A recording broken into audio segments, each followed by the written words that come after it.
Hello, good evening and salam Malaysia Maidani. You are watching Malaysia Tonight with me, Nur Zamri. Our top stories for tonight: diesel subsidy system to be improved.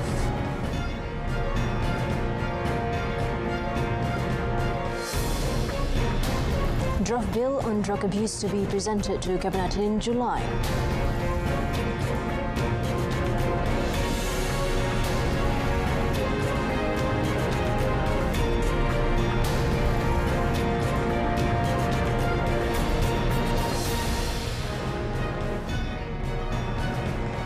The existing diesel subsidy system will continue and will be improved by ensuring that vehicles that transport diesel supplies from gas stations to skid tanks are equipped with a fleet card system to monitor diesel consumption and avoid leakage.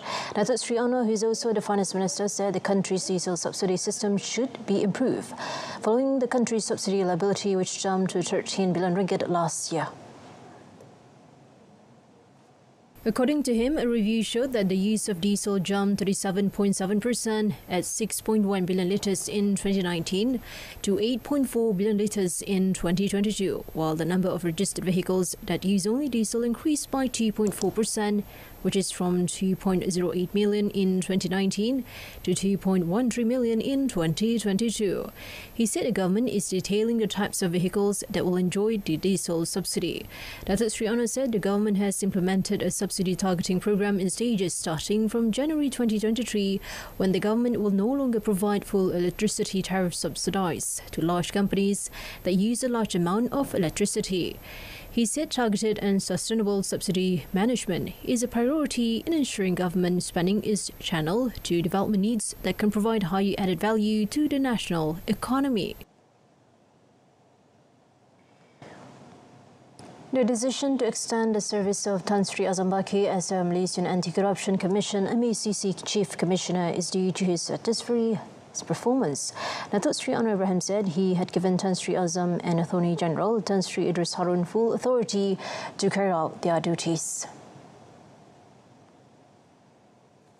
Elaborating, Datuk Sri Anwar said, from his observation, MACC has done a satisfactory job and Tan Sri Azam took action without taking any side. The Premier said this after chairing the National Economic Action Council meeting today. On 10th of May, Chief Secretary to the Government Tan Sri Muhammad Zuki Ali in a statement announced that reappointment of Tan Sri Azam as MACC Chief Commissioner effective 12th of May.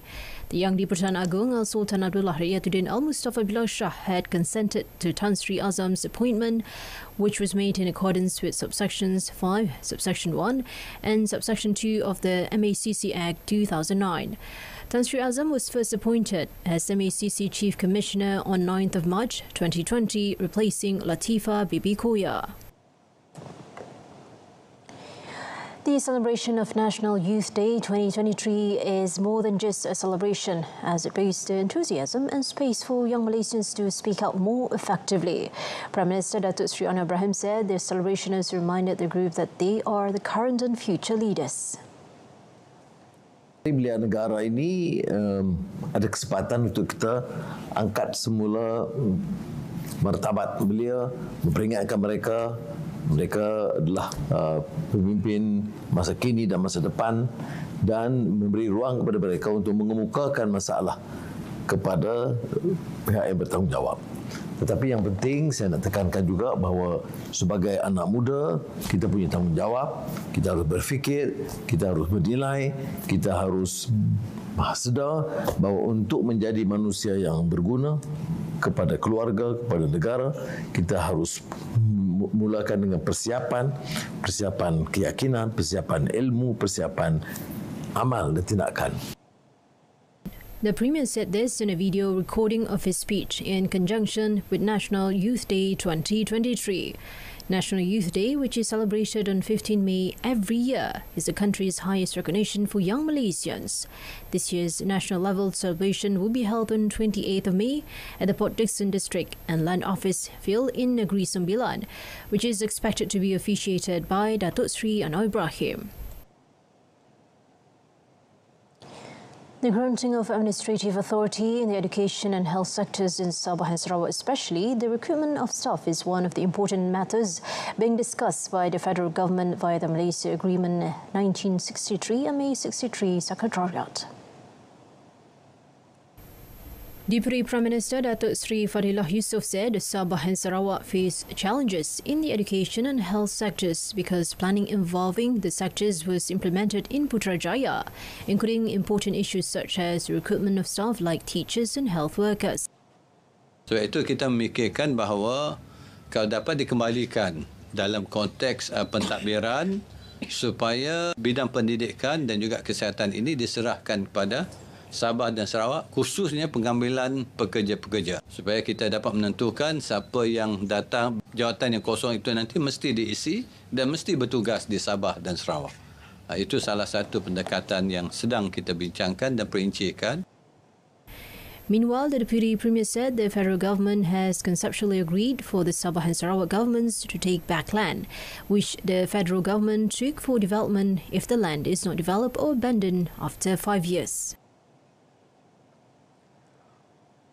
On seeing the fostering of goodwill among various political parties at the 2023 Unity Government National Convention, Deputy Prime Minister Datuk Seri Dr. Ahmad Zahid Hamidi today suggested that the Unity Government Convention be held at the state level as well.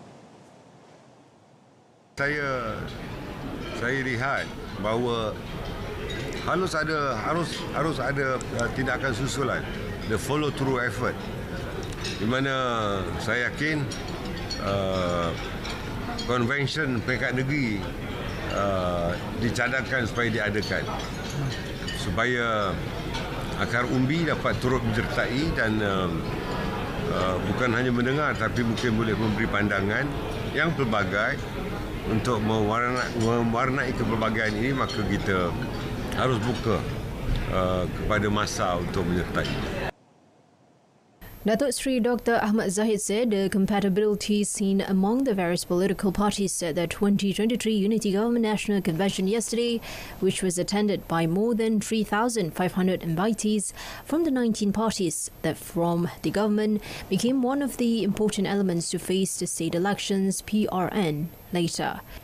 Speaking to the media after attending the National Professors Council's MPN Hari Raya celebration here today, the Deputy Premier said the issue of pluralism in a reality in Malaysia, therefore, the diversity of religion and culture should be respected in order to celebrate the differences between each other.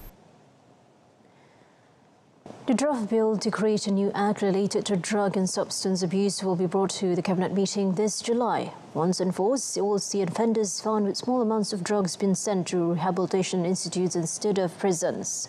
According to Home Minister Datuk Seri Safwan Nasution Ismail said, if the draft is approved, he hopes it can be tabled in Parliament this year.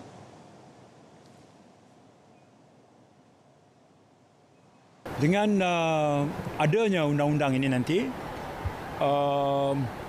bagi jenis kesalahan dadah yang ditemui dalam badan, baik kesalahan memiliki atau mengguna pada kadar yang lebih kecil, okey, idea asalnya adalah untuk tidak menganggap ini sebagai satu jenayah dadah biasalah. Jadi kita panggil istilahnya dekriminalisasi. The Minister was met after attending the KDN Madani Hari Raya Aidilfitri celebration at the Serdang Malaysia Agriculture Exposition Park Maibs. In March, the media reported that the government was enacting a new Act, Drug and Substance Abuse Treatment and Rehabilitation Act, to reduce the number of addicts in prison by placing them in institutions of community rehabilitation treatment. District police chiefs across the country are reminded not to treat the integrity pledge signed every month lightly to eradicate gambling in their respective administrative districts. Bukit Aman CID Director Datuk Sri Ayub Khan Maiden PJ said this is because he received information that some among the Kuala Lumpur police contingent were not satisfied when Bukit Aman CID D7 task force was sent to take action against online gambling premises. The Bukit Aman CID Director said that all OCPDs who sign the pledge every month should not have any gambling activities in their respective districts and have to stick to that promise. He further advised not to treat the pledge as a tissue paper that has no value and reminded that no more warnings would be given hereafter. Every district police chief must take action with moral, ethical and legal principles in the interests of the public. They need to play their important roles and not wait for Bukit Aman to take criminal action.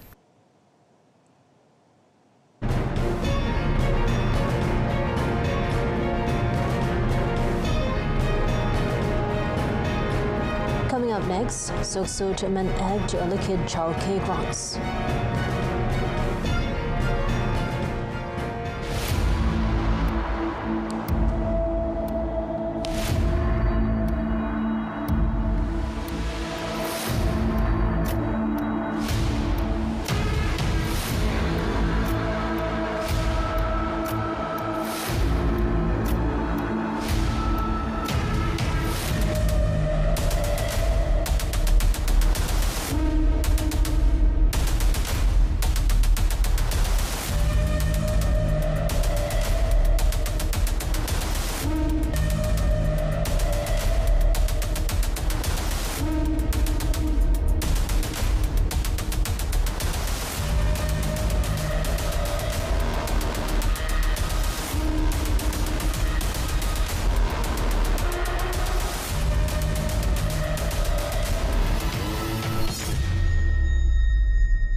The government will implement a paradigm shift in terms of the method of maintaining rail transport under the supervision of Prasarana Malaysia Berhad by focusing more on breakdown prevention measures.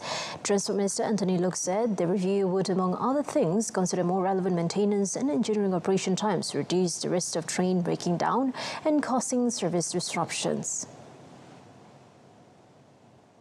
The minister was confident that Prasarana would be able to achieve the MKBF target of 1 million kilometres for the Kelana Jaya Line Light Rail Transit LRT, the Ampang Line LRT and the Kajang Line Mass Rapid Transit MRT, as well as 150,000 kilometres for the monorail by the third quarter of 2026. Laporan ini yang menjadi sebahagian daripada petunjuk prestasi utama atau KPI untuk Prasarana merupakan suatu kaedah penilaian secara terus terhadap kemampuan train LRT, MRT dan monorail untuk bergerak tanpa mengalami sebarang kerosakan serta gangguan teknikal untuk suatu tempoh tertentu. He added that the initiative was also seen as a more transparent method in an effort to improve the public transport system and that he was open to receiving views from the community and any interested parties who could monitor service performance through the KPI. The Social Security Organisation, SOCSO, will amend the Employment Insurance System Act 2017 this year to provide the allocation of childcare grants to women who are returning to work. This one-one grant equaling 80% of the insured monthly salary will be provided to approximately 136,800 women who return to work after long maternity leave amounting to 290 million ringgit. Women, Family and Community Development Minister Datuk Sri Nancy Shukri said continuous efforts are being taken by the government to close the gender gap, starting with protection and benefits for women in the workforce.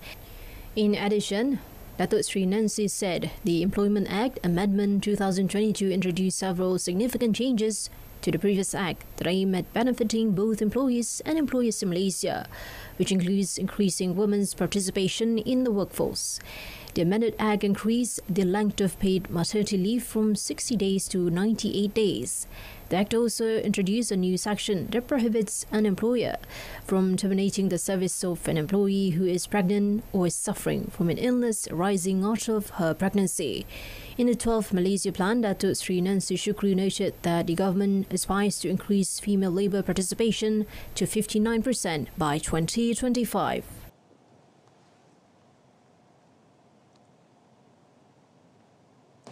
The Malaysian multinational low-cost airline AirAsia has launched 3 new routes from Kuala Lumpur to 13 Chinese cities, Guangzhou, Guilin and Chengdu, Tunfu. New services to Guangzhou and Guilin will be operated by AirAsia Malaysia AK, while AirAsia X Malaysia will operate the Tianfu route. Commenting further through a statement release, AirAsia said flights to and from Guangzhou will recommence twice weekly and to from Guilin thrice weekly, both effective 18 June 2023. Flights to from Jianfu, meanwhile, will start twice weekly on 1st of July 2023 and increase to thrice weekly from 4th of July 2023. The new routes would be part of the network of 15 routes with over 129 flights weekly between China and Malaysia. AirAsia added that China remains a key market for the airline's future growth, and they will continue to review a number of other potential Chinese routes. To celebrate the launch of the new routes, it is offering a 20% discount on all seats on all flights across its 130 destinations, including all flights to and from China. The promotion is available for booking starting today until 20th of May 2023 for the travel period between 1st of June and 14 December 2023.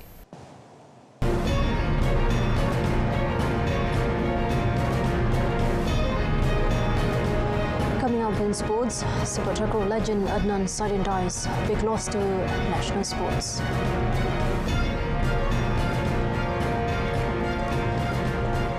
The passing of Malaysian sepak takraw legend Adnan Saidin today was a big loss to the national sports arena. Adnan Saidin, 66, better known as the King of Smash, died at Sultan Bahia Hospital, Al-Astar at about 6 a.m. due to health problems. Born on the 25th of February 1957 in Kampung Padang, Tanduk Kedah, Adnan dedicated himself to sepak takraw by becoming the national team captain from 1980 to 1986 and for Kedah from 1976 to 1992. His prowess in controlling the game assisted Kedah to lift the Kir Johari Gold Cup in the National Sepak Takraw Championships in 1981, 1985, 1986 and 1987. The father of six, who played the left flank position, was an excellent spiker who helped Malaysia win the team gold medals at the SEA Games in Jakarta 1979, Manila 1981 and Singapore 1983, in addition to winning the 1984 Asian Championships in Kuala Lumpur and the 1985 Thailand King's Cup in Bangkok. The pinnacle of Adnan's success was being crowned Asia's Player of the Year in 1984 and was being named Asia's King of Sepak Takraw in 1986. The body of the late Adnan was buried in Kampung Padang, Kedah after Zohor prayer. The national sepak takraw squad again missed out on the gold medal after losing 1-2 to Indonesia in the men's doubles final in the 2023 SEA Games Phnom Penh today. The defeat saw the national squad fail to meet the target of winning the gold medal set for the event at these Games. In the intense match at the NSDC Basketball Hall, the Malaysian pairing of Aidil Aiman Azwawi and Muhammad Nur Aizat Muhammad Nordin, with Muhammad Hafizul Hayazi Adnan as the reserve, started well when they won 21-16 in the first set. But the winning rhythm failed to continue in the second set, with the national players failing to get points before losing 16-21. In the decider, the attacking and blocking patterns performed by Ahmad Jaiz Bahrain's men were often stuck and had to accept a 13-21 defeat in a match that lasted about an hour and a half.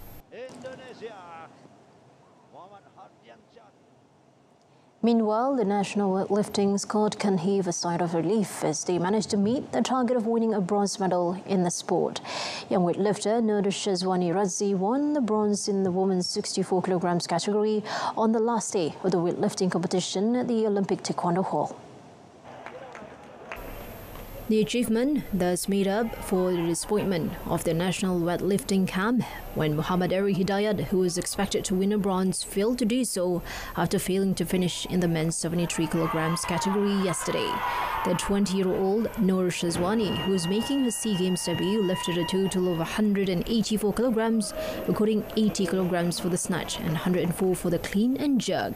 The gold medal was won by Sabita Alfia Ramadani of Indonesia, who lifted 204 kilograms overall, while Vietnamese participant Titu Udandin brought home silver, affecting recording 194 kilograms. All right, that wraps up Malaysia Tonight. A reminder of our top story. Diesel subsidy system to be improved. We'll leave you with video of one of Australia's most unique and iconic species, the platypus, being released into the country's oldest national park in the landmark conservation project after disappearing from the area around half a century ago. I'm Nir Zamri. Stay tuned to Berita RTM and have a good night.